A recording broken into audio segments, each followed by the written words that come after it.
comento después. Sí, dale. Es básicamente revisando la clase pasada del método de los lúmenes, en el punto 1b, C y D, el nivel de iluminancia media, entramos a la parte de la ley a buscarla, con el criterio de que fabricábamos X cosa, y nos apareció una tabla de intensidad mínima de iluminación, o sea, en lux, y ese mínima me hacía ruido de si era la que tomamos como iluminancia media. Claro.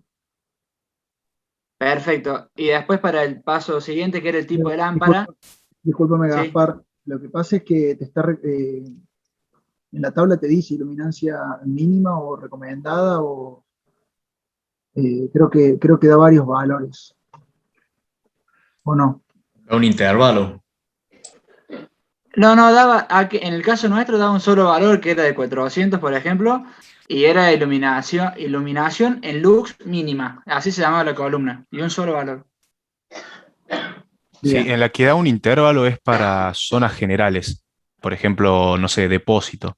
Pero si vos elegís una industria en especial, te dice que para ciertas actividades es X cantidad de lumen mínimos, pero no te Pero dice recomendado. está bien la pregunta, en el aspecto de que la iluminación mínima lo vas a tomar después como iluminación media porque va a ser tu parámetro de cálculo. ¿Estamos? Vos querés para ese cálculo de ese ambiente un determinado valor de iluminación media requerido, cuyo valor mínimo es el que obtuviste en el decreto. ¿Está bien? Perfecto, profe, está claro eso. Y después siguiendo, el paso siguiente es escoger tipo de lámpara. Si no me equivoco, por fórmula, el flujo sobre superficie de esto de la iluminancia, y teníamos que ver y cumplir con eso también al elegir ahí, ¿no? De acuerdo al flujo de la lámpara, digamos, y la superficie analizada con esta iluminancia media. Eh, no, el cálculo también lo afectaba. El flujo sobre superficie es la unidad luminotécnica que te da la iluminancia, pero en realidad después cuando obtenés el flujo total, tenés que calcular el factor de utilización y el factor de mantenimiento para obtener. Perfecto, profe. Y el paso D, que era el último que tenía dudas, era lo del sistema alumbrado, ¿es eso de general o localizado o estoy equivocado? Eso, sí, el sistema y el método, digamos. Si vas a unas filminas anteriores, te vas a dar cuenta que lo especifica como, lo habíamos hablado en el aspecto de obtener una iluminación general, y si tenías determinado puesto con determinado requerimiento, podías tomar la decisión de realizar una iluminación localizada en algún lugar. ¿Digamos? Perfecto, profe, muchas gracias. Era eso. Y con respecto a los tipos de luminaria, podías tener también distintos tipos de deflectores. Entonces podías tener un deflector cuya curva de iluminación sea totalmente directa, si tiene un trabajo, o ya semidirecta, difusa, etc. Entonces, bueno, también el tipo de luminaria te iba a influir en la forma en que distribuye el flujo, eh, a través de su característica fotométrica, estamos en la curva de distribución de intensidad luminosa. Eso, profe, le quería consultar. ¿Nos puede recomendar alguna página para ver las curvas ISOLUX o usamos una general? Porque por ahí entramos a alguna página de un fabricante y nos dice que el flujo luminoso es, no sé, 28.000 lumen, pero no nos da la distribución. Claro, bueno, deberían buscar fabricantes que sí entreguen esa información. Las curvas ISOLUX se obtienen de resultados. O sea, las curvas ISOLUX no se las van a dar los fabricantes. Lo que le va a dar los fabricantes es la curva de distribución polar. Sí, es verdad. Quise decir esa curva, la que da el fabricante, pero no la encuentro. Bueno, ¿algún compañero le puede recomendar alguna marca? ¿Alguien ha estado buscando o no? Profe, yo ¿Qué? con lo que me he topado es con las tablas donde sale el factor de utilización, el K. Hay lámparas que no te traen más que el número 5 y por ahí el K te da, no sé, 8 por ejemplo. Va, yo he buscado un montón de tablas y no he visto más que el 5. Bien, Sí, a nosotros también, profe. espectacular. toman el factor de utilización más alto que tienen, o sea, el número 5. En el caso que ustedes seleccionan una luminaria hasta ese número, la calculan con el valor más alto de la tabla que consideran. ¿Está bien? No sé si alguno de ustedes me consultaba, le pasaba lo mismo al revés. Obtenían un valor de K menor a 1. Entonces habían encontrado tablas que arrancaban desde 0,6. Entonces, bueno, frente a ese, porque si ustedes tienen un valor intermedio, lo pueden interpolar si quieren, pero para cuando ya el valor es mayor que los que tienen el límite de tabla es más difícil, entonces toman el máximo valor obtenible de la tabla. ¿Está bien? Profe, nosotros ya hicimos los cálculos, digamos, y lo hicimos con o sea, una especie de progresión lineal, digamos, si venía con 4, 0,97, 5, 0,98, dijimos como que va aumentando de 0,01 y lo pusimos en 1 entero, porque nos daba 7 el valor de K. ¿Lo volvemos a calcular, digamos, o podemos poner eso en el desarrollo? Como no es tan grande la variación, tampoco no creo que haya mucho problema. Está bien. Si hiciste una interpolación, no sería interpolación, pero si hiciste una estimación de ese tipo y tiene sentido, está bien, déjala así, porque o sea, se nota que lo analizaste y explícalo ahí en la memoria de cálculo, por qué lo hiciste. Perfecto, profe, gracias. Profe, otra duda, con el plano de trabajo en el depósito, ¿lo tomamos como 0,85 o depende del criterio que estamos fabricando, qué actividad se desarrolla? No, eso no sé si lo habíamos hablado. Vos tenés que pensar que en el depósito qué tipo de actividad desarrollas. Entonces, por ahí te conviene irte al plano de trabajo del suelo, porque es donde generalmente va a estar mirando el operario que se está trasladando en esa zona. Entonces te cambiaría en ese aspecto. O en los pasillos, por ejemplo, también. ¿Qué plano de trabajo le especificas? Tal cual es el 0 en el pasillo también, sí, el piso.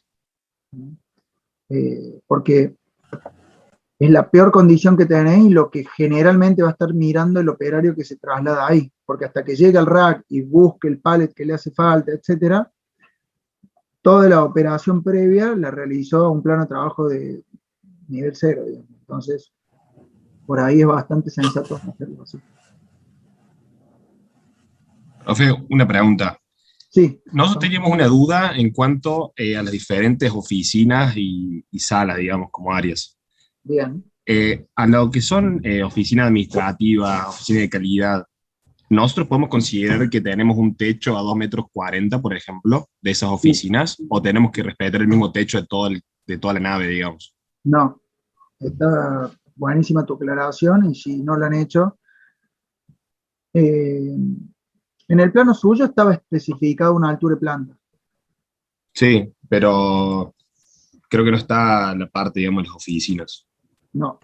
Entonces, lo que es parte de oficinas, a ver, no sé si puedo abrir el plano.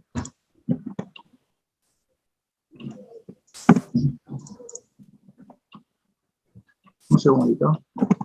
Sí, no hay problema. Yo también lo estoy abriendo.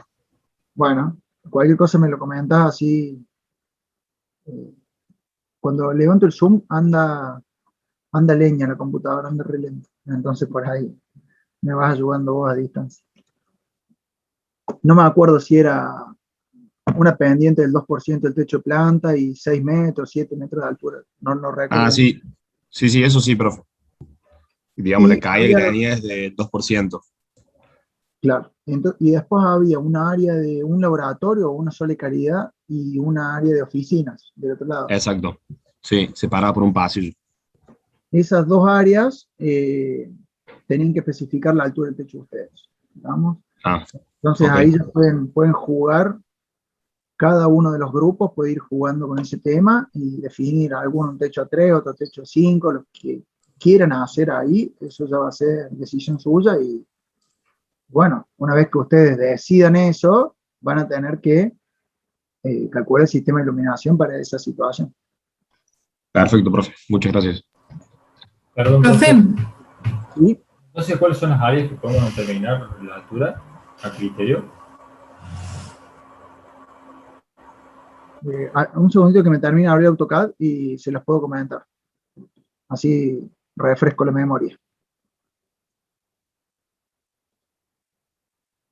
No sé quién había, una de las chicas que había preguntado algo y se interrumpió. Sí, profe, perdón, yo le iba a preguntar una cosa también sobre las máquinas. Sí. Quería preguntarle si el plano de trabajo de las máquinas también lo tomamos como el mismo para todo, porque no sé, digamos, como no está especificado qué máquina es cada una, entonces no sé, digamos, a qué altura tiene que trabajar cada persona. No sé si me explico. Sí, unificarlo para tener un criterio general sobre toda esa área de cálculo. Porque si no te va a ser muy complicado. Vos no tenés información ni vista en corte ni desarrollo de las máquinas, entonces es como algo que te va a costar mucho. Entonces, establecer un área de trabajo determinada y bueno, tomarlo eso como criterio para todo el área de cálculo. ¿Estamos? Bien, gracias, profe. No, por favor.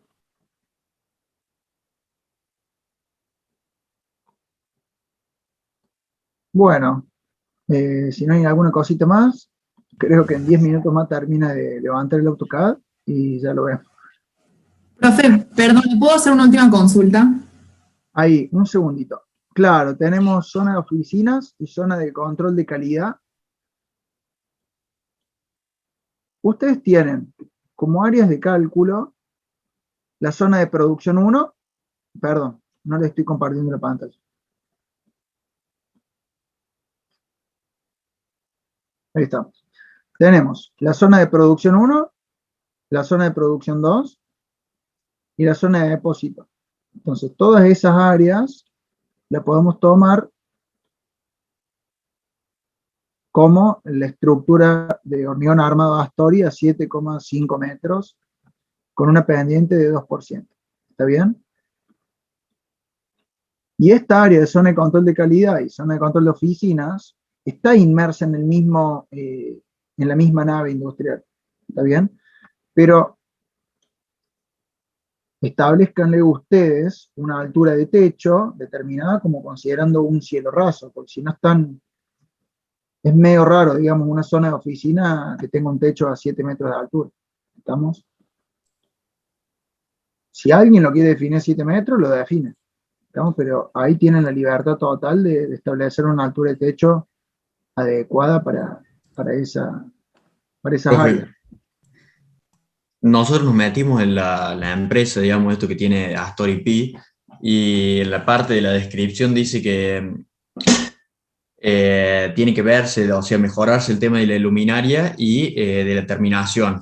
¿Eso nos está queriendo decir que tenemos que poner algo en toda la planta o solamente en los dos sectores que nos dijo? No entiendo eso. No te entendí. O sea, si se fija ahí en la explicación que aparece al costado, dice que el techo es de Astor Pi. Astori Pi, o no me acuerdo cómo lo pone, Pi de Astori, sistema Pi de Astori. Nosotros nos metimos a buscar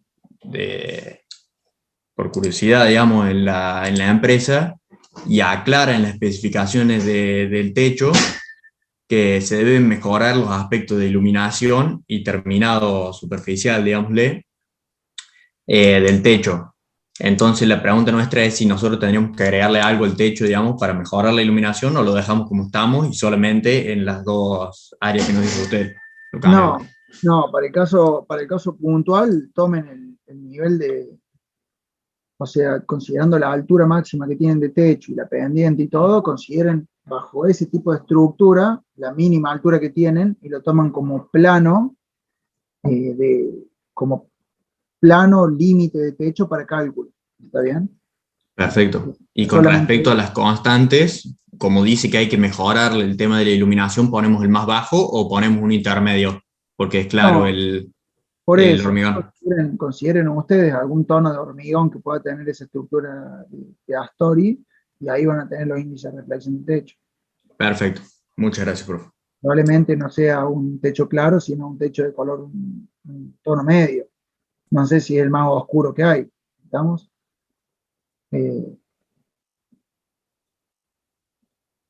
pero me parece que ahí ustedes van a jugar, van a tener que tener en consideración la selección del color con respecto al factor de reflexión. ¿Estamos?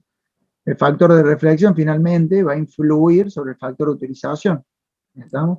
Y ese Claro. factor va a afectar en el flujo luminoso total, que nos va a incrementar, en el peor de los casos, el flujo luminoso, y eso nos va a hacer incrementar el número total de luminaria implementada. ¿Estamos? Perfecto, profe, quedó clarísimo. Bueno, Profe, sí, perdón, de eso le quería preguntar algo porque vi que, digamos, cuando presentamos y también en el Power está así, cuando vemos en el método de los lúmenes y calculamos el factor de utilización, la tabla tiene los coeficientes de reflexión del techo y de las paredes, pero quería preguntarle si no tomamos en cuenta la del suelo porque también está en la tabla de coeficientes. bien. No me explico. Ustedes tienen que establecerlo a los... A ver.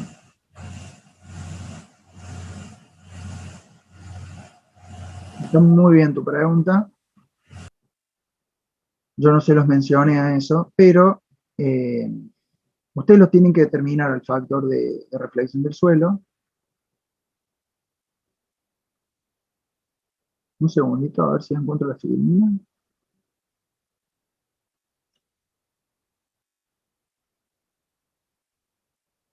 Ahí está. ¿Qué pasa? Cuando ustedes tienen la tabla que es doble de entrada, especifican lo que es el factor de reflexión del techo y de las paredes. Entonces, a ustedes les surge la duda de decir por qué seleccionan del piso si no lo termino utilizando. ¿Vamos? En realidad, el índice de reflexión del piso se termina utilizando para otro método de cálculo que nosotros no vamos a abarcar. ¿Estamos? Pero ustedes defínanlo. ¿Por qué? Porque el método nuestro termina de determinar la iluminancia media sobre la superficie del método de trabajo que establece. ¿Estamos? Entonces solamente estamos evaluando eso. Si nosotros evaluamos la luminancia, que es lo que realmente vemos, que son todos los rayos de luz que impactan sobre nuestro ojo de acuerdo a una superficie aparente sobre la cual se están reflejando los rayos de luz. ¿Estamos? Ahí nos haría falta los índices de reflexión del piso. ¿Estamos? Pero para este caso donde nosotros solamente llegamos a cuál es el nivel de flujo luminoso que impacta sobre la superficie del plano de trabajo, al cortarlo ahí, no es necesario que utilicemos el factor de reflexión del piso. ¿Estamos? Pero como mecánica del trabajo, está bueno que ya lo determine. ¿Estamos? Ahora no lo van a necesitar para el cálculo del índice del factor de utilización. Bien, profe, gracias. Tengo otra duda, pero bueno, se la pregunto si no por Classroom para dejarlo avanzar en la clase.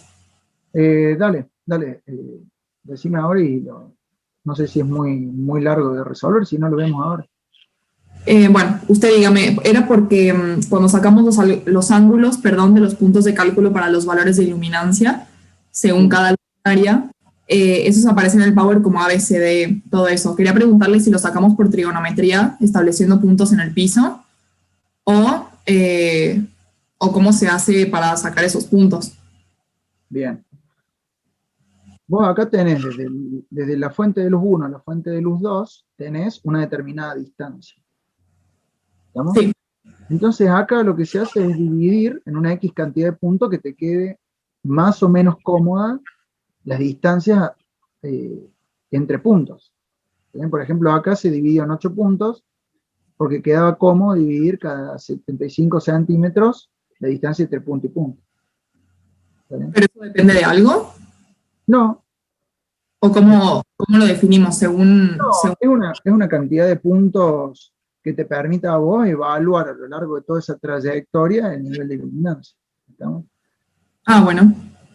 Bien. Capaz que tenés 6 metros, y te queda muy cómodo establecer cada un metro el valor de iluminancia. Así bueno, lo evalúo cada 1 metro. Entonces tengo 0, 1, 2, 3, 4, 5, 6, tenés 6 puntos. O decís, no, la verdad que quiero hacerlo más preciso. Bueno, cada 50 centímetros ya tenés 12 puntos. ¿Está bien? Es Claro. mucho más laborioso el cálculo, pero va a tener una referencia mucho más precisa de toda esa trayectoria para poder hacer un análisis de cómo es los valores de iluminación. La iluminancia. Los Bien. valores de iluminación que uno es. Listo, profe, gracias. No, por favor. Profe, la última. Hay una mano levantada. Sí, yo, nada más. Al final, entonces, para la zona de producción 1 y 2, porque el techo tiene la pendiente, ¿qué altura tomamos? ¿La más desfavorable, que sería la más alta? ¿O hacemos un promedio? ¿Qué consideramos? El techo tiene una pendiente en un solo lugar.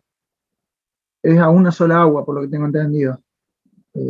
Entonces, vos vas a tener, digamos, de la estructura de la planta, vas a tener un techo con esta inclinación.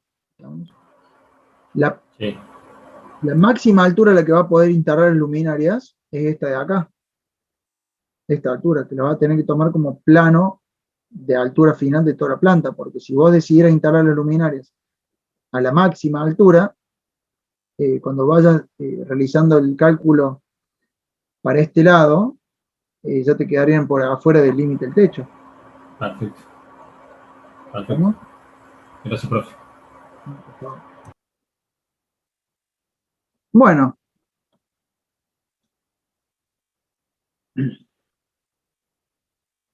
Voy a empezar a grabar, chicos, y cualquier cosita, pregunten sin ningún inconveniente. ¿Estamos? Profe, la fecha de entrega al final quedó para el viernes, ¿era? El 7 del 5 a las 20 horas. 7 del 5.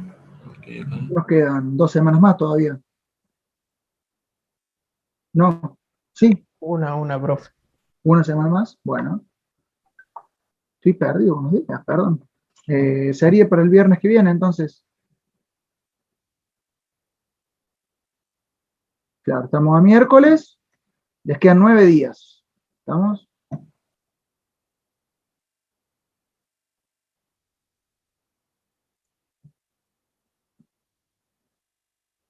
Bueno, hoy lo que vamos a ver, vamos a empezar a ver conceptos generales de fuerza motriz.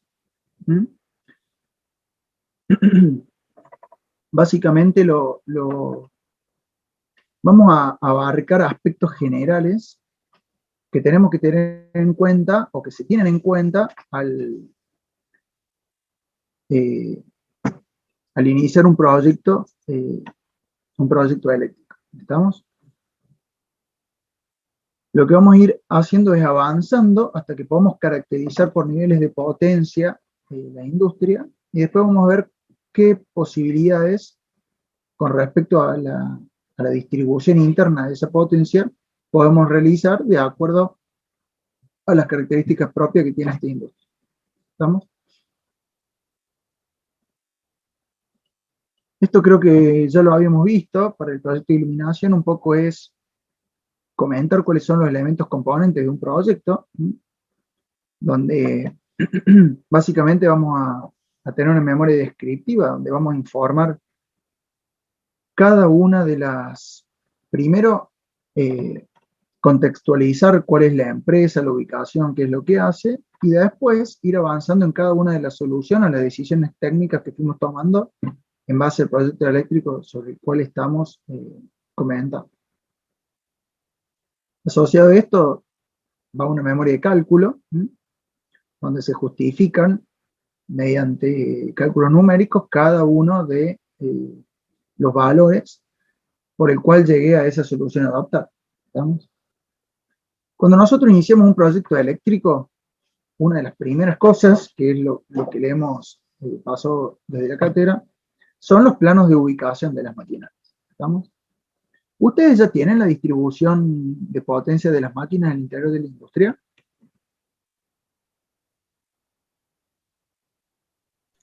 No, profe, creo que no.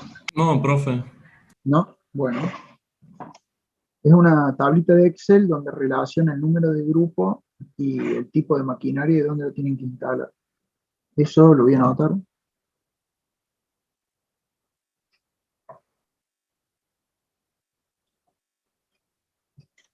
Eh, bueno, continuando, con respecto a los planos de ubicación, la idea es entender un poco cómo va a ser la distribución, dónde está ubicada esa empresa, qué actividad va a realizar, cuál es el tamaño del predio,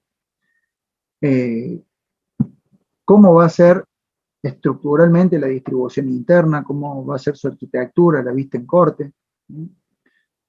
Hay determinadas cosas que nosotros no se las hemos pasado. Este es un proyecto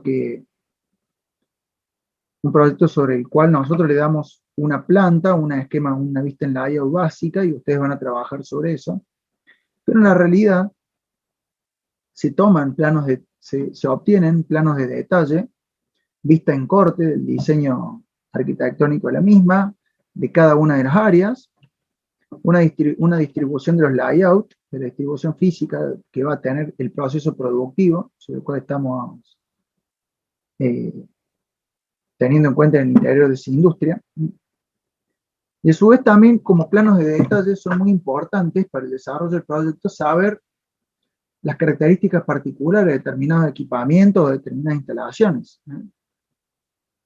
Dígase, por ejemplo, puentes de grúa, o si tengo que instalar una caldera de gran porte, o una chimenea muy alta, o un tanque de almacenamiento de determinadas dimensiones.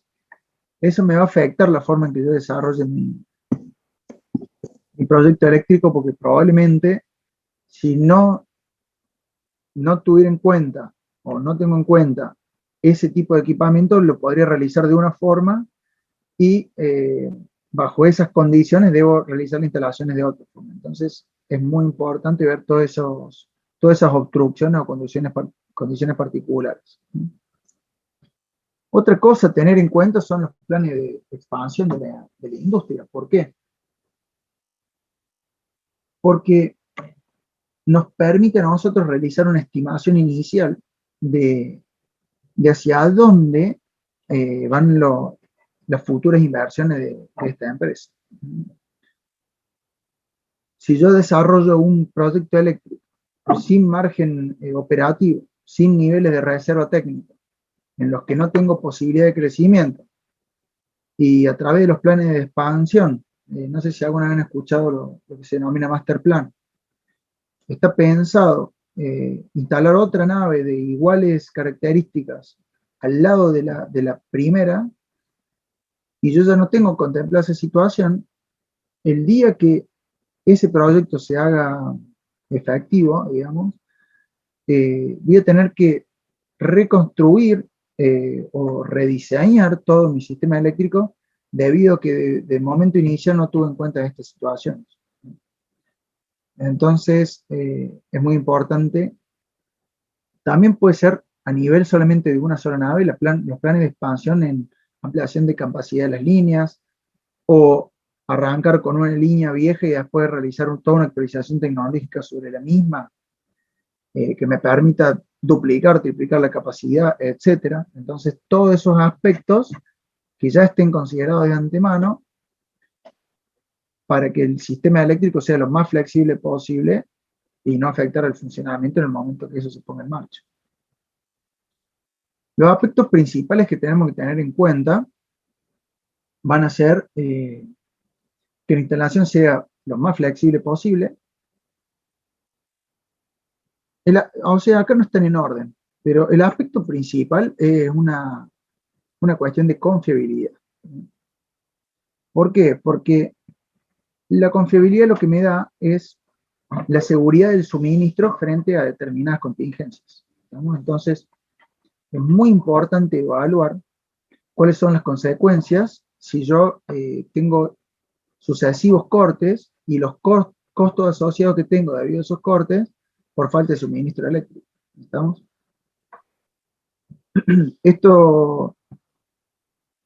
Este aspecto es muy, muy importante tener en cuenta, ya sea para toda la alimentación, para toda la potencia eléctrica instalada, o contemplarlo aunque sea para determinados equipamientos críticos que tengo en el interior de la industria, y que en caso de tener falla de suministro puede también tener contingencias mucho más graves asociadas, por ejemplo, tengo un horno eléctrico, un horno a gas, cuya cinta de transporte es eléctrica, y frente a la falla de suministro, al no circular, al no girar esa cinta, se podría producir un incendio. Entonces, yo tengo que tener un esquema de confiabilidad y una seguridad en el suministro que me permita no tener un problema adicional sobre ese equipamiento. Entonces lo desarrollo como un equipamiento crítico y puedo tener determinadas consideraciones en el desarrollo del sistema eléctrico para asegurarle la alimentación eléctrica de esos equipamientos. ¿Estamos? Por otro lado, con respecto a la flexibilidad, nos referimos a la capacidad que tenemos de admitir cambios constantes. ¿Estamos? Entonces, como decíamos recién, cambio de equipamiento, cambio de la distribución del layout, cómo realizamos el movimiento de equipo y cómo se adapta nuestra instalación a la alimentación de los nuevos equipos, el tendido de nuestros nuevos conductores, cómo podemos adaptar las canalizaciones. Y la accesibilidad se refiere a poder acceder a todas las máquinas o a todos los tableros y a los equipos de maniobra. Entonces, si yo tengo un problema, tengo que realizar un mantenimiento, los componentes del sistema eléctrico no pueden ser inaccesibles. Yo tengo que, en todo momento, tener consideraciones relacionadas al mantenimiento y a la operación constante del sistema eléctrico en la industria. ¿Bajo qué normativa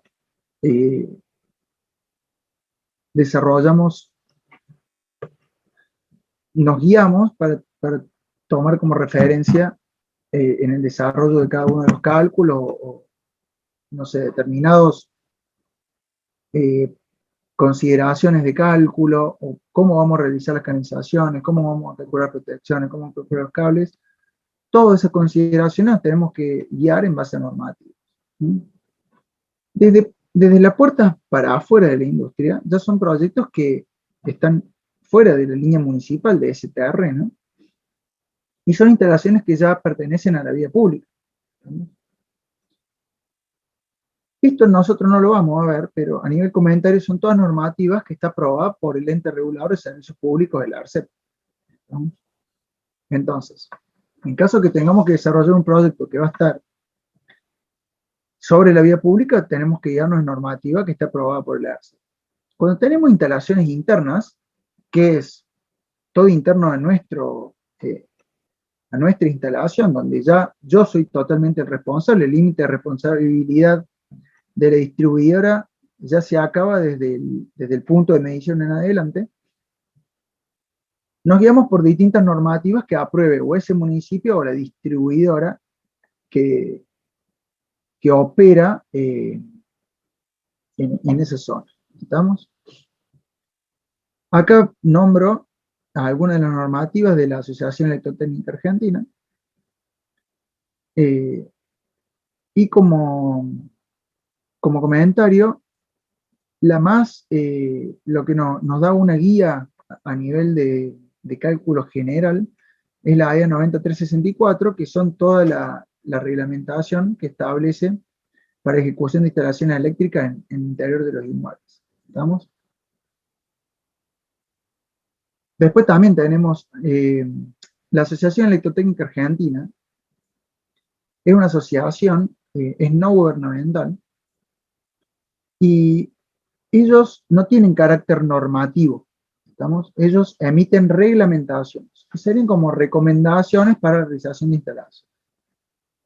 Cada una de los municipios de distribuidoras tienen la potestad de tomar esas reglamentaciones e implementarlas con carácter normativo para que los usuarios realicen sus instalaciones bajo esos determinados lineamientos.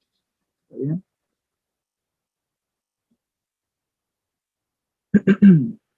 ¿Cuáles son las condiciones sobre las cuales vamos a evaluar el suministro de energía eléctrica? Nosotros, de acuerdo a la disponibilidad de potencia que requiramos, vamos a tener un determinado valor de potencia a solicitar a una determinada distribuidora. Vamos a tener que analizar cuáles son las condiciones tarifarias en la compra de esa energía. cuál es la disponibilidad de potencia que tiene la distribuidora para entregarme esa potencia. En caso de que no tenga disponibilidad de potencia, cuáles son las obras complementarias que yo debo realizar para poder asegurar el suministro a mi industria.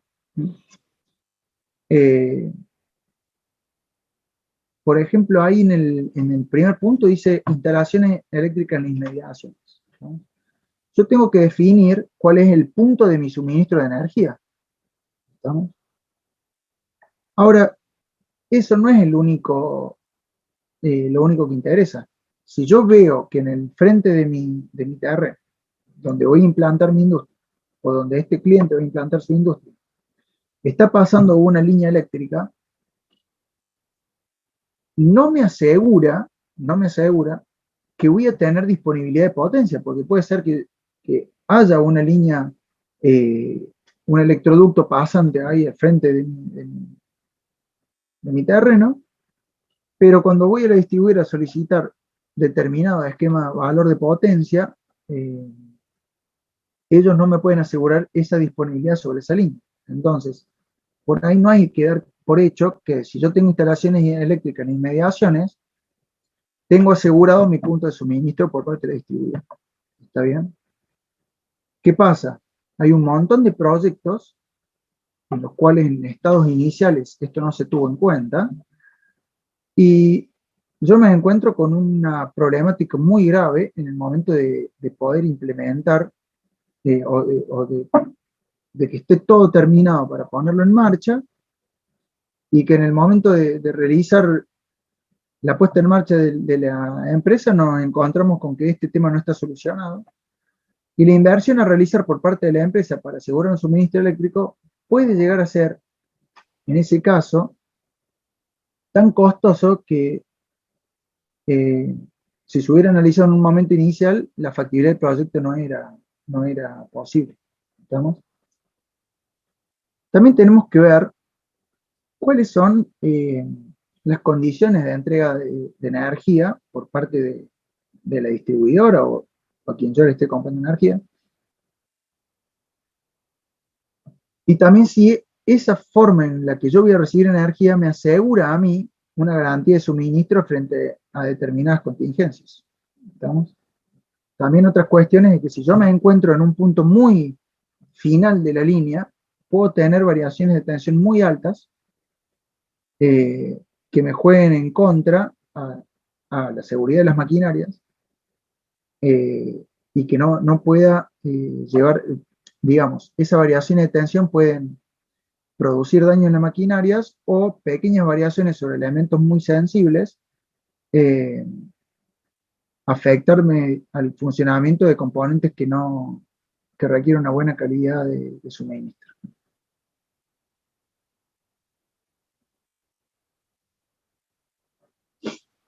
Una cosa que va muy de la mano con lo que venimos hablando de la calidad de suministro es un poco analizar cuáles son las potencias componentes de mi instalación, o sea, qué cargas voy a tener que conectar, y evaluar frente a esta situación cuáles son las potencias de mis motores, la tensión, bueno, todas las características de los motores o características de cargas de conexionados más especiales, tales como hornos, soldadoras, la instalación de determinados robots, los robots de ensamble. El tema de soldadoras también tiene características de requerimiento de potencia muy especiales, los hornos de inducción. Entonces, todas estas distintas características de las cargas van a condicionar las características que yo voy a solicitar de mi suministro. Y si no, voy a tener que considerar las inversiones adicionales para poder tener una buena calidad de energía interna, sin depender tanto de la característica de suministro de mi distribuidora, porque me están informando que no me lo van a poder, garantizar.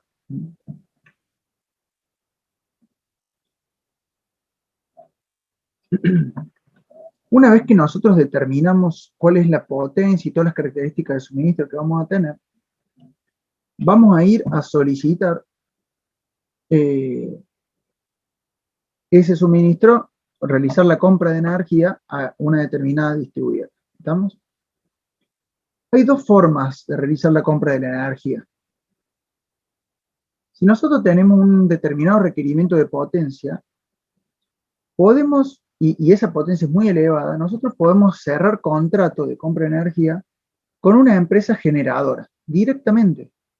Yo puedo estar comprando la energía a una determinada empresa generadora, y esa empresa generadora asegurarme ese suministro de energía hacia mi empresa. Asociado a ese costo de la energía, yo también tendría que sumar el costo del transporte de esa energía hacia mi instalación, ¿no? Estas condiciones se dan generalmente para empresas de mucha potencia. ¿Estamos? ¿Por qué?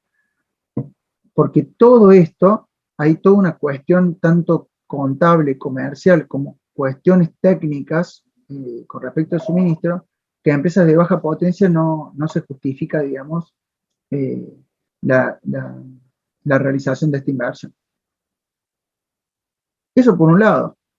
Si no se justifica realizar la compra de energía de esta forma, ya voy a realizar la compra directamente a una distribuidora. Como para que ustedes tengan idea, en Córdoba tenemos 205 distribuidoras de energía. ¿Estamos? Una de ellas es EPEC. Y las otras 204 son cooperativas. ¿Estamos? Entonces, cada una de estas empresas distribuidoras tiene su propio reglamento de comercialización. Básicamente, las condiciones de facturación de los costos de la energía tienen en cuenta dos cosas. Uno es la demanda de potencia máxima que vamos a tener. ¿Estamos? Que por ejemplo acá tenemos una curva de carga de una determinada empresa. ¿Estamos? Esta curva de carga, observen ustedes que arranca desde la hora 0 y termina a la hora 24. O sea que acá se volvería a repetir nuevamente la curva de carga para otro día. ¿Estamos? Observen ustedes que tenemos un punto en el día en el cual esta empresa tiene un consumo muy elevado. ¿Estamos? Esto es uno de los factores que aparecen en la factura, que son facturados, que es la disponibilidad de potencia. ¿Estamos? Y se cobra como un cargo fijo frente a una demanda máxima de potencia que la distribuidora, o sea, nosotros le solicitamos a una distribuidora y la distribuidora por contrato asegura poder entregarnos esa demanda máxima de potencia. ¿Está bien? Eso es uno de los factores. Y el otro de los factores es la cantidad de energía que consumimos. ¿Estamos? Entonces, la potencia es la capacidad de realizar trabajo. ¿Estamos? Y todo el trabajo eléctrico que hemos realizado lo vamos a ver en cuestión de energía consumida como kilowatt hora. Entonces, la otra unidad de facturación que vamos a tener van a ser la cantidad de kilowatt hora consumidos en un determinado periodo. Entonces, por un lado tenemos la disponibilidad de potencia como demanda máxima y por otro lado la energía consumida. Adentro de cada uno de estos dos mundos tenemos distintos horarios sobre los cuales nos realiza el cobro de la energía. ¿Estamos? Entonces, a su vez, cada uno de estos dos, la demanda de potencia y la energía consumida, se catalogan, por un lado, la demanda de potencia en dos cargos fijos distintos. Uno que son el horario pico, que va desde las 18 horas a las 24, y el otro horario fuera de pico, que sería desde las 0 horas hasta las 18. Y la energía consumida se divide en tres rangos horarios. Uno que es la energía pico, de las 18 a las 24, otro es la energía valle, que va desde las 0 horas hasta las 6 de la mañana, y otro es la energía resto, que va desde las 6 de la mañana hasta las 18 horas. ¿Está bien?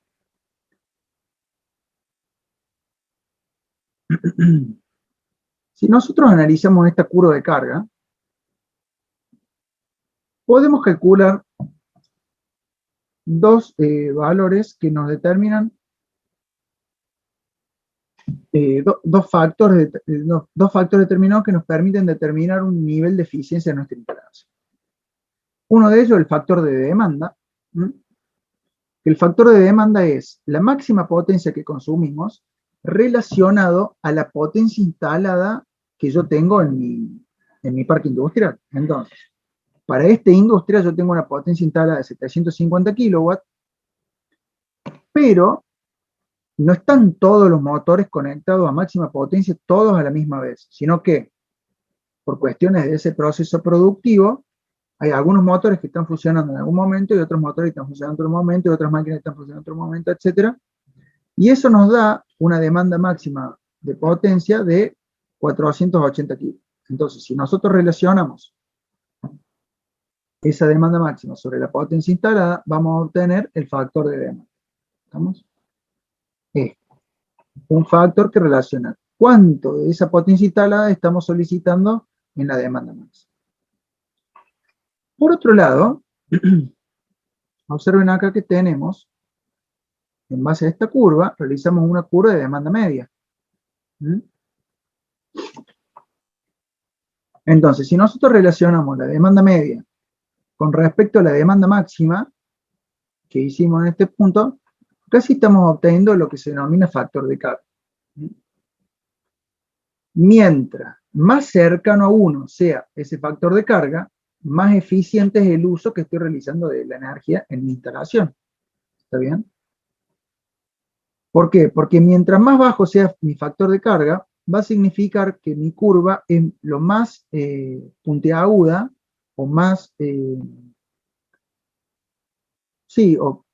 o con más forma de pico. Eso me va a obtener un valor de demanda máxima mucho mayor con respecto a mi demanda media, obteniendo nosotros, bajo ese punto, un factor de carga mucho menor. ¿Eso qué va a hacer? Si yo tengo un factor de carga bajo, significa que tengo en un determinado momento del día una demanda de potencia muy elevada. ¿Estamos? ¿Y qué está pasando? A mí me están cobrando ese cargo fijo por disponibilidad de potencia. ¿Qué sería lo ideal para hacer más eficiente mi instalación? Intentar achatar esta curva. ¿Estamos? Entonces, si yo tengo en algún momento de mi instalación esta curva de carga, y bueno, bajo determinado análisis de mi instalación, mi proceso productivo, evalúo la operación de los equipos, y puedo llegar a una nueva curva de carga con esta forma, ¿qué estoy obteniendo? Estoy obteniendo una mejora considerable en mi factor de carga. Observen ustedes que bajo esta nueva distribución, mi demanda máxima baja de 330 a un pico de 170. Entonces yo también puedo cambiar mis condiciones con respecto al distribuidor en mis condiciones de suministro y solicitar una demanda máxima de potencia menor, teniendo un cargo fijo menor y haciendo un uso más constante y eficiente a lo largo de todo el día de mi instalación. ¿Estamos? ¿Cómo vamos hasta acá? Todo bien, profe. Bien, profe, se entiende. Bueno.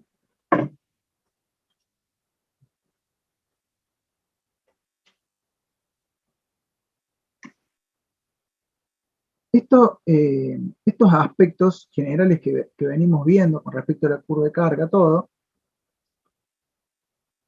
vamos a continuar ya ingresando más en la industria, a caracterizar la industria, a ver qué potencia va a tener esta industria, y con todas estas características, ver cómo vamos a solicitarle a la distribuidora un determinado valor de potencia, ya desde el punto de vista de cómo vamos a hacer nuestro análisis de distribución interna, porque el objetivo final es que la empresa sobre la cual estamos desarrollando este proyecto, o si es una empresa propia, o si es un cliente que nos está solicitando este proyecto, el fin último es realizar la alimentación eléctrica de cada uno de los equipos para que los mismos se encuentren funcionando de manera segura, de manera constante, y que el sistema sea flexible y todas las condiciones de confiabilidad y de operación que habíamos hablado anteriormente.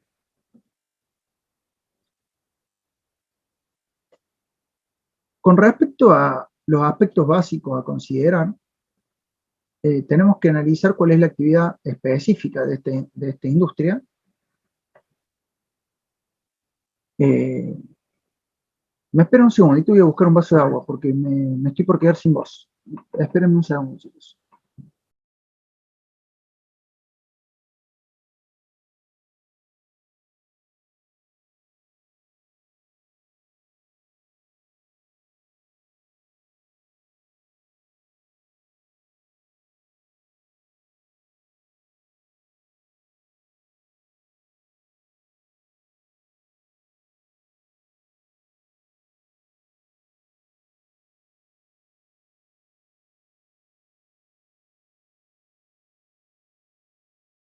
Bueno, muchas gracias. Hace de las 5 de la tarde que estoy hablando, así que ya me hacía falta un vasito de agua.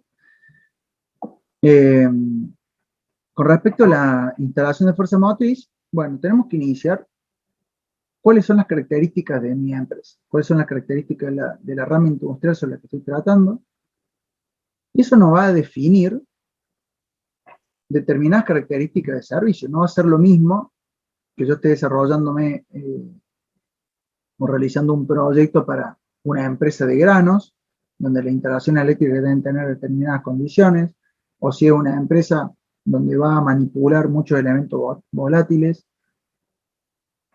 o empresas cuyo proceso productivo sea tan sensible, no sé, una empresa que hace medicamentos. Bueno, supongamos que un reactivo,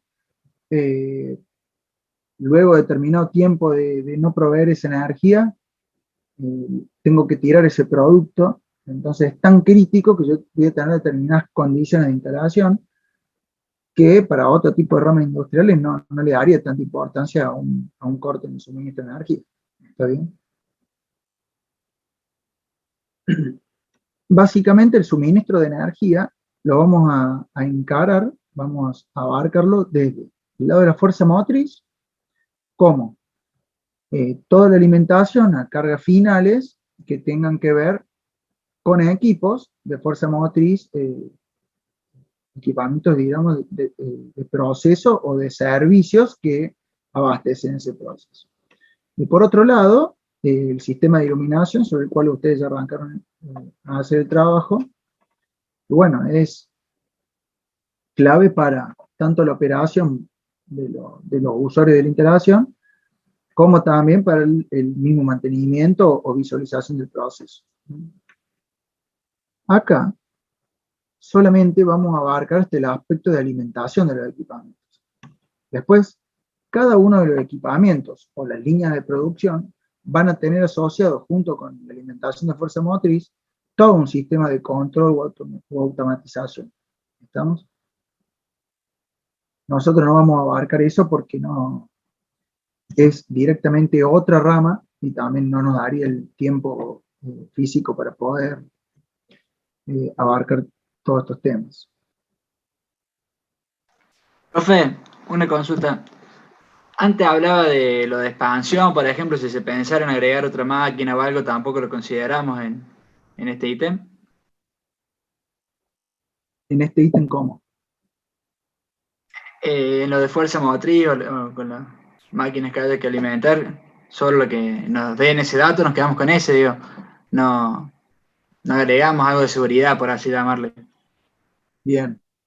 Si vos cuando realices el trabajo realmente lo querés tener en cuenta, no hay ningún problema.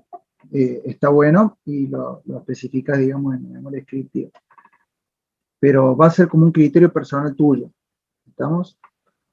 No sé si la pregunta era relacionada al trabajo. Sí, profe, era de especificar algún margen así que quede en función a esto de los proyectos de expansión. Bien. Sí es algo muy sano contemplar un nivel de reserva determinado. ¿Estamos? Entonces, por ahí decir, bueno, me dio un valor de potencia instalada de tantos kVA o tantos kilowatts, y yo vamos a considerar por cuestiones de cálculo un 30%. ¿Estamos?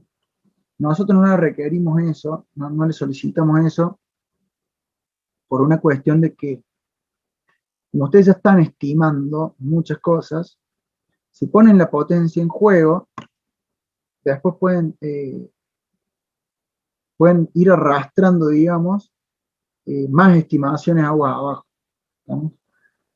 Si van a considerar una reserva, van a tener que considerar la reserva inicial desde el punto de suministro. Entonces ahí, por ejemplo, si están realizando una compra de energía en media tensión, que los transformadores tengan ese nivel de reserva, etcétera. Y una vez que tienen eso, por ahí en las distribuciones que se encuentran aguas abajo, ya contemplar lo que es la alimentación de la planta que le pasamos propiamente dicho. ¿Estamos?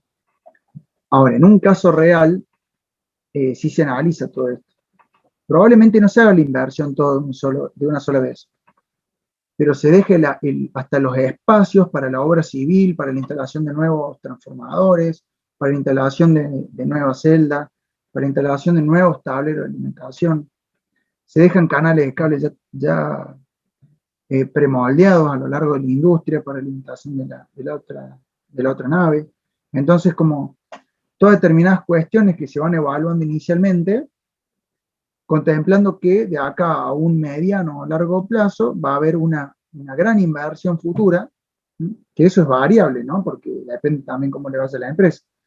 Pero por ahí se toman determinadas decisiones y determinados espacios de reserva para las inversiones futuras sin realizar grandes cambios. ¿Está bien? Eso sí se hace contemplando el master plan o las ampliaciones futuras. Perfecto, profe, gracias. Bueno, en base a todos estos aspectos, acá en la tabla esta mostramos una caracterización de las industrias en base aproximadamente a la potencia que consume cada una de ellas. ¿Estamos? No significa que esto sea una ley. ¿Estamos?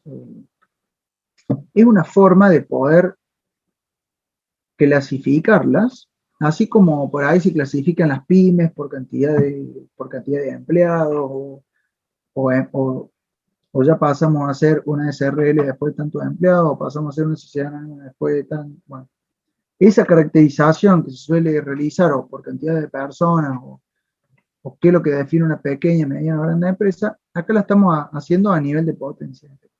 ¿Estamos? No significa que una empresa tenga características de pequeña empresa y tenga una potencia mayor a 100 kVA. Puede ser. ¿Estamos? Es solo una cuestión referencial. Aparte de la potencia que va a solicitar cada una de las industrias, vamos a tener que considerar como otros aspectos cómo vamos a realizar, o sea, cuál va a ser la tensión sobre la cual vamos a solicitar nuestro suministro, cómo vamos a realizar la cometida para poder obtener el suministro en ese valor de tensión, y la distribución interna desde ese punto de suministro hacia cada uno de los centros de carga y cada uno de los puntos de consumo que voy a tener en el interior del predio. A su vez, las características de seguridad de la alimentación, tanto desde el punto de vista de la distribuidora como los aspectos de seguridad. Esto se refiere a la seguridad con respecto a la continuidad del servicio. ¿Estamos? No a la seguridad eléctrica a nivel de manipulación tiene que estar en cualquier ámbito. Pero con respecto a los aspectos de definición del sistema está referido al aspecto de la seguridad en la continuidad del servicio. ¿Estamos? Entonces acá entra en juego qué medidas puedo tomar yo con respecto a la alimentación, o solicitarle, si la distribuidora tiene dentro de sus posibilidades, realizar un suministro con doble alimentación. Si yo voy a instalar una estación transformadora, voy a instalar un transformador, dos transformadores, los dos transformadores, ¿cuál va a ser el rango de potencia? Si uno va a estar como reserva y el otro va a funcionar conectado. Puedo tener grupos generadores propios, etc. Todos esos distintos aspectos hay que tenerlos en cuenta. ¿De dónde se viene arrastrando? De las características iniciales que tiene la industria. Estamos así como le di recién el ejemplo del horno o el ejemplo de una empresa farmacéutica que tiene un producto que es muy crítico. Bueno, todo eso va a ir determinando las condiciones de alimentación para cada uno de los casos. ¿Estamos?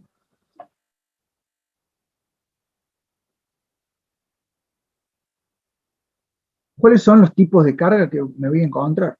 Bueno, aparte de las cargas generales, circuito de toma, circuito de oficina, que no nos van a generar mayores complicaciones, vamos a tener tipos de cargas sobre los que vamos a prestar mayor atención. Dentro de ellas se encuentran lo que son cargas muy grandes, un poco las mencionamos en un par de filminas anteriores cuando hablamos de características de las cargas, referida a lo que son hornos eléctricos, soldadoras, y son cargas que por las características del equipamiento ya me conviene realizar alimentaciones de forma independiente. Como no me estoy refiriendo a que desde un tablero la alimentemos de forma individual, sino que hay cargas tan críticas o cargas que por sus características especiales requieren que consideremos desde el punto de suministro una alimentación específica. ¿Estamos? Hay cargas de determinadas características que hasta funcionan en niveles de tensión que no están normalizados y vamos a tener que realizar el suministro de energía de forma independiente hacia esa carga también. A su vez puede ser con motores de gran potencia, en los cuales tenemos situaciones en los arranques tan graves con respecto a la calidad de energía, variaciones de tensión muy elevadas, en los cuales también conviene alimentarlos por otra vía. Cargas que requieran servicio continuo, bueno, un poco lo que veníamos hablando antes, en condiciones de servicio en las cuales yo tengo un determinado conjunto de cargas, pero hay cargas muy críticas a las que necesito asegurarle suministro de energía. ¿Estamos? Y por último, cargas que se ven muy afectadas por caída de tensión. ¿Estamos? Por ejemplo, características como los robots o determinados automatismos son muy sensibles a las variaciones de tensión. Y esa variación de tensión puede ser que la máquina, por protecciones internas, salga de servicio. Entonces yo tengo que asegurar un suministro de energía muy estable. ¿Estamos? Entonces por ahí también tengo que tener consideraciones para la instalación de esos equipamientos.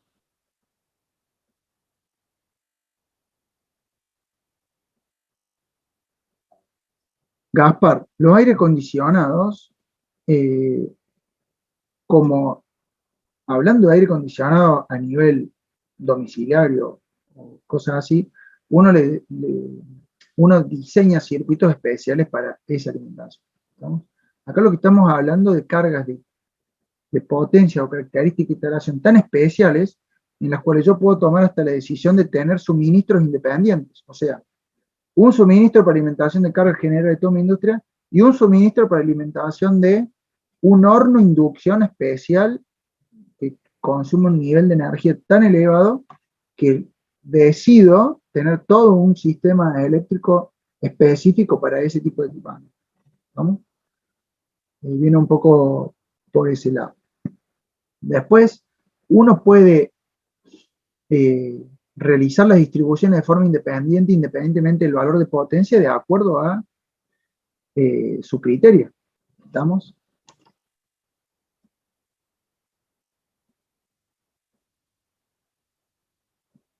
Si tuvieras una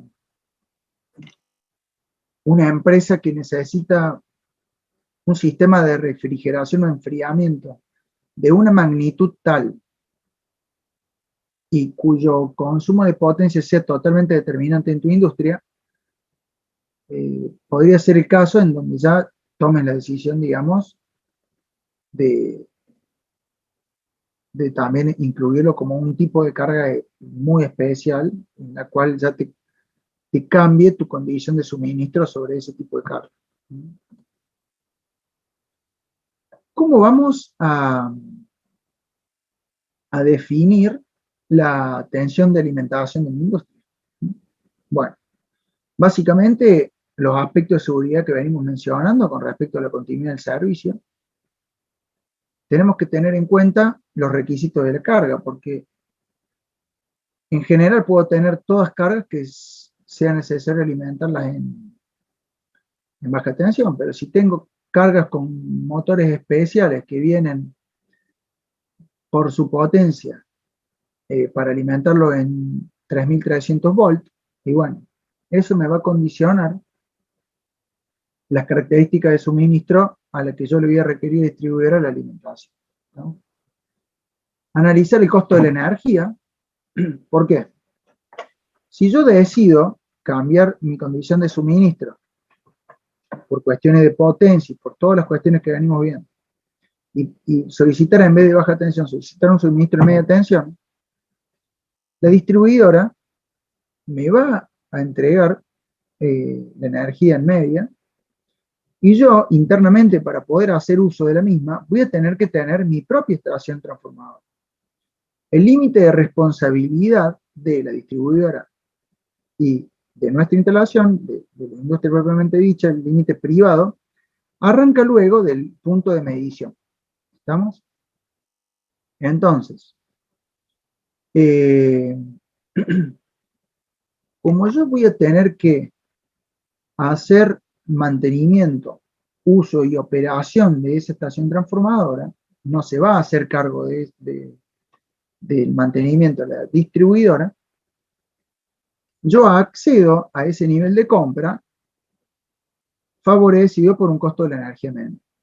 Pero tengo que evaluar que en toda esa ecuación voy a tener que tener personal capacitado para la operación y mantenimiento de ese equipamiento. Voy a tener que tener condiciones de seguridad o de backup frente a contingencias, porque yo ya voy a tener que tener mi propia estación transformadora. Voy a comprar mis propios transformadores, y si tengo una falla en ese elemento, mi tiempo de reposición puede ser tal que el costo de una pared de planta sea inaceptable. Entonces, ahí puede ser que decida tener un transformador de repuesto, o algún esquema de transformador, de uso de transformadores en los que yo pueda asegurar una continuidad de servicio o instalar grupos de electrógenos propios, etc. ¿Estamos? ¿Qué otra cosa me define a mí? Los valores de la tensión. Si yo tengo un predio muy grande y tengo determinados valores de por ejemplo, yo compro en media y tengo tendidos muy largos de conductor, voy a tener costos muy elevados iniciales de instalación en el tendido de conductores. Entonces, si yo, frente a esa situación, evalúo que es mejor realizar una compra de energía en medio e instalar en algún lugar de la organización una estación transformadora, tengo un costo, puede ser que técnicamente tengo un costo de instalación mucho menor que si realizara la compra de energía en media y hacer toda una instalación muy costosa en ese nivel de tensión. ¿Estamos? Bueno, asociado a eso, ¿cómo van a ser la distribución de los circuitos? ¿Cuál va a ser el régimen de trabajo de esos equipos? Y a su vez, también tener en cuenta cuáles van a ser las corrientes de cortocircuito que tenemos en el punto de instalación.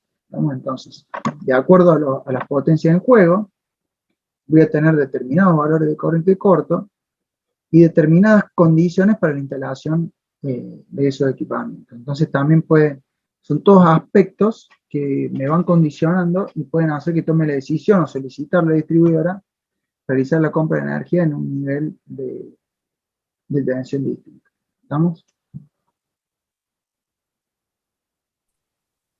Profe, disculpe, ¿le puedo hacer una pregunta? Sí, Federico.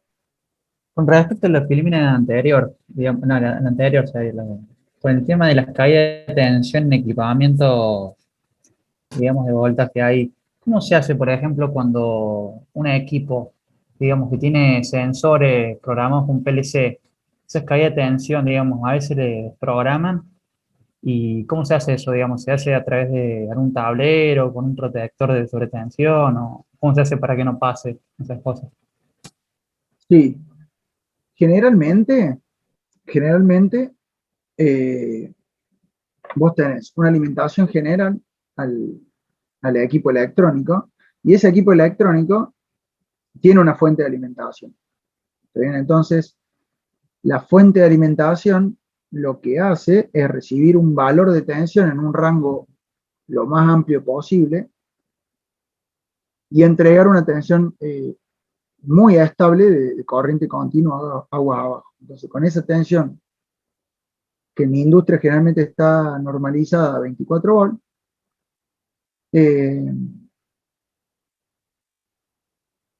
digamos, la que acepta las variaciones y la que va a normalizar la tensión aguas abajo es la fuente de energía. ¿Estamos? Lo que pasa es que hay elementos muy sensibles a veces en la electrónica que pueden de todas maneras ser afectados por variaciones muy altas de tensión. Si bien los componentes industriales son muy robustos, suele pasar sobre todo en el tema de los elementos robóticos. Pero ahí lo que uno hace es asegurar un buen suministro de energía y una continuidad de servicio. Y por otro lado, después también es, otra medida que se suele tomar es, si yo ya tengo una tensión de energía un poco baja, es sobredimensionar internamente mis conductores para tener la menor caída de tensión posible, y también aguas arriba tener una buena corrección del factor de potencia para que los cables estén lo menos cargados posible, y así aseguro un nivel de tensión lo más estable a nivel de la carga. ¿Estamos? Perfecto, gracias. Ahora, a nivel de los sensores que comentabas, a nivel del PLC, esos ya son alimentados aguas abajo del fuente. Y después, si el sistema es muy crítico, se suelen implementar agua abajo de esa fuente o en la fuente integrada sistemas de UPS. Entonces ahí ya la seguridad de servicios o el sistema de control es total. Imagínate que tengas una turbina de gas. Es un elemento súper crítico si perdes el control de una turbina de gas. Entonces, bueno, ahí ya puedes tener hasta PLC redundante, con fuente redundante y un sistema de UPS que te asegure la alimentación frente a un corte total de la energía. ¿Estamos? Pero bueno, vos no podés perder el control de la válvula modulante de ingreso de gas de esa turbina. Sería como muy peligroso. Así que bueno, por ahí se van tomando como medidas adicionales de acuerdo a la criticidad del sistema.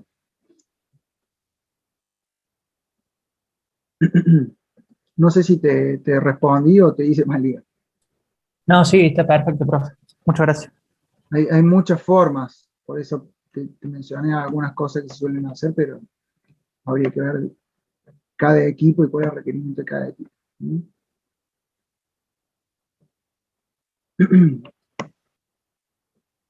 Bueno, en esta filmina que estamos viendo, acá analizamos lo que es, de acuerdo a las potencias de cada industria, qué posibilidades tenemos de la tensión de compra, cómo vamos a hacer la distribución interna y cómo vamos a alimentar o entregarle energía a cada una de nuestras cargas. ¿Estamos? Entonces, por ejemplo, para industrias pequeñas y medianas que están por debajo de los 500 kVA, directamente ya podemos tener la opción de realizar la compra en baja tensión. Y bueno, al comprar en baja ya vamos a distribuir en baja y vamos a alimentar en baja.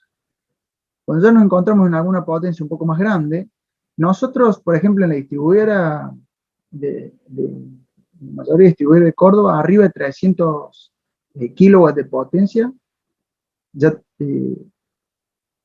tenemos la posibilidad, o la misma distribuidora nos puede exigir realizar la compra de energía en medio. ¿Estamos? Para industrias más grandes, entre 500 y 2000 kVA, bueno, ya podemos realizar la tensión de compra en media, hacemos una distribución interna en media, ubicamos estratégicamente nuestras estaciones transformadoras y ya realizamos la alimentación en los distintos consumos en baja tensión. Y a medida que nos vamos aumentando la potencia de la industria, observen ustedes complejos industriales, ya que tenemos potencias muy, muy grandes, ya podemos solicitar la compra de energía en alta tensión, tener una estación transformadora interna en nuestra industria y distribuir sobre los distintos complejos que tiene ese parque industrial en media tensión, tener varias estaciones transformadoras distribuidas de acuerdo a los centros de carga y finalmente alimentar los consumos de acuerdo a su nivel de tensión en media tensión o en baja tensión. Profe. Sí.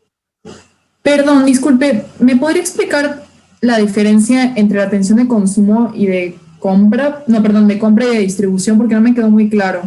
Bien, perfecto. La tensión de compra es la tensión a la cual yo voy a solicitar el suministro de energía o a la distribuidora o a la empresa que me provee de energía, o también a la empresa con la que yo esté cerrando contrato de compra. ¿Está bien? Para simplificarlo, vamos a suponer que es la tensión a la que yo le voy a comprar a mi distribuidora. ¿Estamos? ¿Hasta ahí estamos, Magdalena? Sí, perdón, lo estaba anotando, sí. Bueno, la tensión de distribución es la tensión en la cual nosotros vamos a realizar la distribución interna.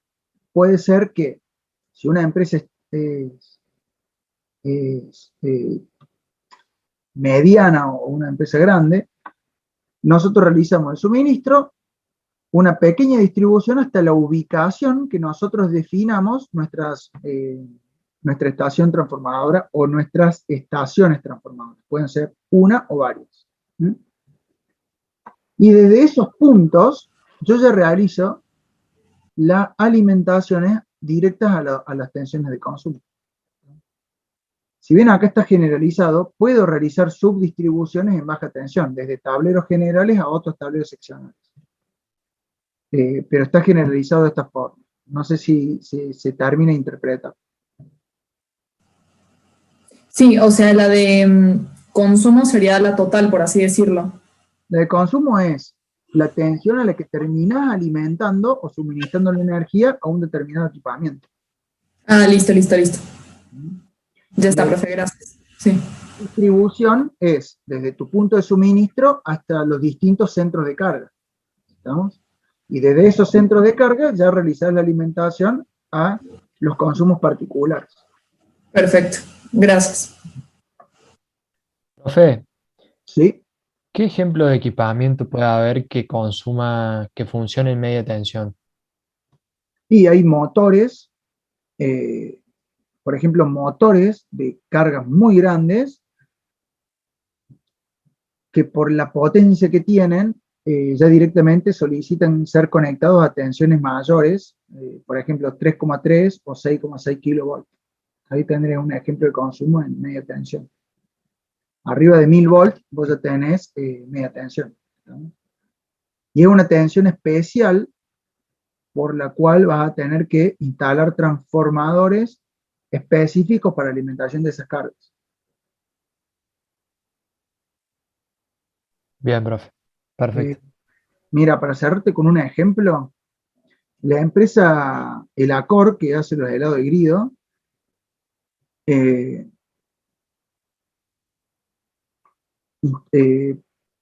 instaló una cámara, un depósito de helado. Está como no sé cuántos grados bajo cero. Entran no sé cuántas miles de unidades de pallet de helado. Es tan grande la cámara de refrigeración que el motor del compresor de esa cámara es un motor en media tensión. ¿Estamos? Y está conectado a un variador de frecuencia también en media tensión. Entonces tiene una característica de consumo de corriente tan elevado que por diseño constructivo el fabricante lo especifica o lo diseña para que sea alimentado a una tensión de consumo mayor. Y bueno, por ahí es una tensión no normalizada en el sistema.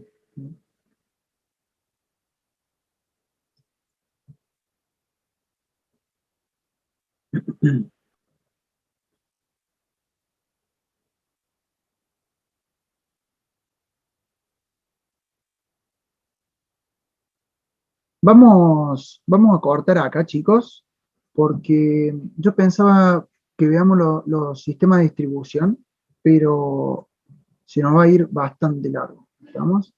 Entonces, entre la clase que viene, vamos a ver los sistemas de distribución y ya vemos los esquemas de canalización y todo, y seguimos avanzando, ¿me parece? Sí, profe. No vamos a llegar a verlo. Vamos a cerrar con esto. Con respecto a lo que estábamos analizando recién, acá tengo una... Vení a buscarlo. Acá tengo el ayudante de esta hora ya.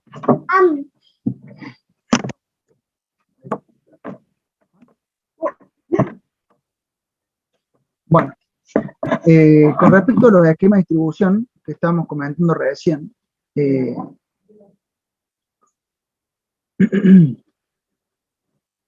vamos a definir cómo va a ser internamente nuestro esquema de alimentación y distribución. ¿Está bien? Entonces, no solo vamos a definir un sistema de tensión de compra, la distribución interna y la alimentación, sino que en base a eso y a todos estos requerimientos vamos a ver cómo va a ser nuestro esquema de distribución interna. ¿Vamos? Esto va a depender nuevamente de cómo va a ser nuestro tipo de industria, cuál va a ser las dimensiones del establecimiento. No va a ser lo mismo si yo tengo un predio de 50 hectáreas que si tengo todo contemplado en un determinado terreno. ¿Y cuál va a ser el grado de continuidad? Entonces, con eso vamos a determinar la tensión de distribución primaria y secundaria, cuáles van a ser los tipos de estaciones transformadoras que vamos a instalar, el sistema de transformación, el sistema de reserva, un poco que comentamos recién, con respecto a los transformadores o los distintos alimentadores, cómo va a ser nuestra red interna de distribución, cómo vamos a distribuir la energía en los distintos centros de carga, y cómo vamos a conectar cada una de esas cargas. ¿Estamos? Entonces, en base a eso,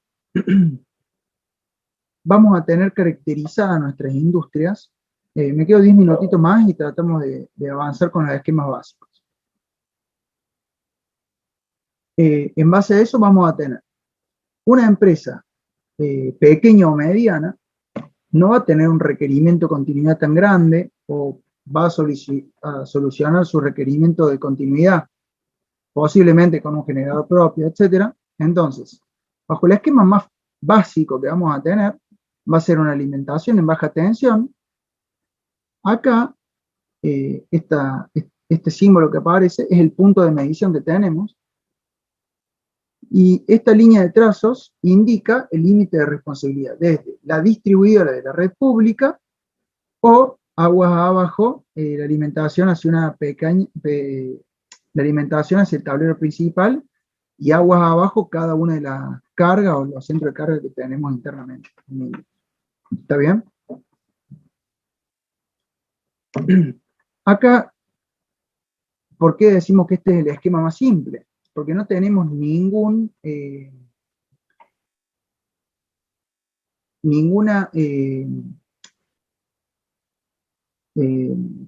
¿cómo es?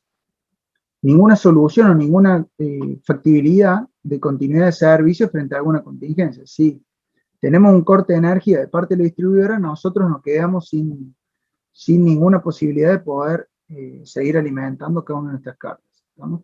Entonces, bajo ese criterio vamos a tener que tener nuestro propio grupo generador para alimentar las cargas críticas o todo el total de nuestra instalación, y también considerar en el costo inicial de esa instalación el costo y mantenimiento de estos equipos, que no es nada despreciable. Por el otro lado, cuando ya tenemos una industria de mayor valor de potencia, ya surge la necesidad de irnos a un nivel de compra de la energía superior.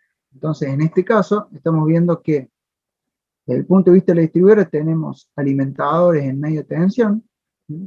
A través de esta línea de media tensión realizamos una apertura para el suministro, y el límite de responsabilidad ya es en un valor de media tensión. ¿Estamos? Entonces, aguas abajo, ya ingresando al interior de mi industria, tenemos un nivel de compra en media y, para el caso que estamos viendo en pantalla, dos centros de transformación que pueden estar ubicados en la misma sala o en salas distintas, donde cada uno de estos transformadores producen el rebaje de la tensión a 380 volts, que es la tensión sobre la cual vamos a alimentar cada uno de los consumos de nuestra industria. ¿Estamos? Para este caso, si tenemos algún problema en uno de los transformadores, podemos seguir alimentando desde el otro centro de transformación las cargas que dependen de este grupo y a viceversa, si tenemos alguna falla o tenemos que realizar algún mantenimiento sobre este conjunto de equipos, podemos seguir operando sobre la otra parte de la instalación por el otro grupo de transformadores. ¿Estamos? Después, Ahí se duplica la potencia, profe, más o menos, ¿no? Con respecto al anterior. acá estamos comprando en baja, digamos, el transformador es parte del distribuidor y nosotros estamos solicitando un nivel de potencia determinado, pero no tenemos incidencia, digamos, sobre el mantenimiento y la operación de esa estación transformadora. Acá sí, porque la tensión de compra ya es en media y el punto de medición es el que nos define el límite de responsabilidad. Estos transformadores pueden ser de una potencia determinada que la vamos a definir nosotros en base a la potencia de nuestras cargas. Pero no significa que este transformador es la misma potencia que el que estábamos viendo en la figura anterior. ¿Estamos? Ah, bien. Gracias. Otra forma que nosotros podemos realizar si estos equipos se encuentran bajo una misma sala es tener estas barras bajo un interruptor. Entonces podemos tomar la decisión de decir, bueno, duplico la potencia de estos transformadores al punto tal que cada transformador pueda soportar el consumo total de mi industria. ¿Estamos? Y a estas barras las mantengo unidas.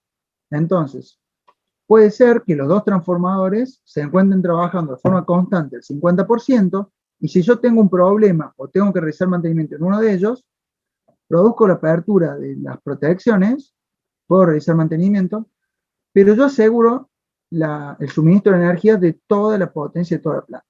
¿Estamos? Eso sería, digamos, una mejora, una característica de seguridad en el suministro que podemos implementar en este esquema de alimentación. ¿Estamos? Si ya nos vamos un paso más adelante, nos vamos a encontrar con un esquema de una industria con características muy, muy grandes, en donde ya estamos yéndonos a un nivel de compra de energía superior, ya estamos comprando en 66 kilovolts o en 132 kilovolts. Son industrias de muy, muy gran potencia. E internamente vamos a tener ya todo tipo de dispositivos y todo tipo de configuraciones agua abajo con respecto a lo que va a ser la distribución interna. Voy a tener distintas subestaciones distribuidas en distintos puntos de mi industria. Voy a tener contemplado alimentadores futuros para nuevas cargas, nuevos crecimientos, ampliaciones o determinadas configuraciones que puede ir cambiando. Ya puedo considerar lo que son grandes grupos de generación propia y la alimentación de cargas especiales en tensiones no normalizadas. ¿Estamos? Este esquema se puede complejizar o se puede diseñar y va a ser totalmente único para cada tipo de industria. No es que yo le muestro esto y hay una industria con este esquema en particular. ¿Estamos? Es como que es totalmente variable de una a otra. En el caso de que tengamos, por ejemplo, un polo industrial, podemos tomar la distribución de hacer una distribución interna anillada. ¿Qué es lo que vamos a tener? Vamos a tener la compra bajo determinados alimentadores, la posibilidad de tener una generación propia y la alimentación hacia las distintas centros de cargas internos a través de distintas subestaciones distribuidas estratégicamente. ¿Estamos? Este diseño del anillo yo lo puedo realizar de una forma en la cual garantice el suministro frente a una contingencia, por ejemplo, en este tramo de la red, y asegurar la alimentación de todo este conjunto de alimentadores por el otro lado. ¿Estamos? O si tengo que realizar algún mantenimiento, también poder jugar con los cortes de los distintos tramos de los alimentadores a fin de asegurar la continuidad del servicio en cada uno de los puntos. ¿Bien? Vamos a llegar hasta acá. La clase que viene vamos a seguir. A ver. La clase que viene vamos a seguir viendo un poco el tema de los centros de transformador, los distintos esquemas de distribución, perdón. Y luego de eso ya vamos a ingresar, luego de ver todas estas características generales de la instalación, ya vamos a ver cuáles son las canalizaciones que vamos a poder utilizar, qué tipo de tableros hay, cuáles son las protecciones, los conductores, etc. Y en la última clase vamos a seguir cómo es la metodología de cálculo del sistema de fuerza motriz. ¿Estamos? Eso es lo que nos quedaría por delante. Así que bueno, chicos, si no hay ninguna consulta, yo por mi parte los libero y sigan trabajando en el trabajo de iluminación y cualquier duda lo vamos resolviendo por el Classroom o por mail. ¿Les parece bien? Perfecto, profe, muchas gracias. Dale, profe, gracias. Gracias, profe. Chao, Bueno, profe, gracias. Estamos, que tengan muy buenas tardes a todos. Chao, igualmente.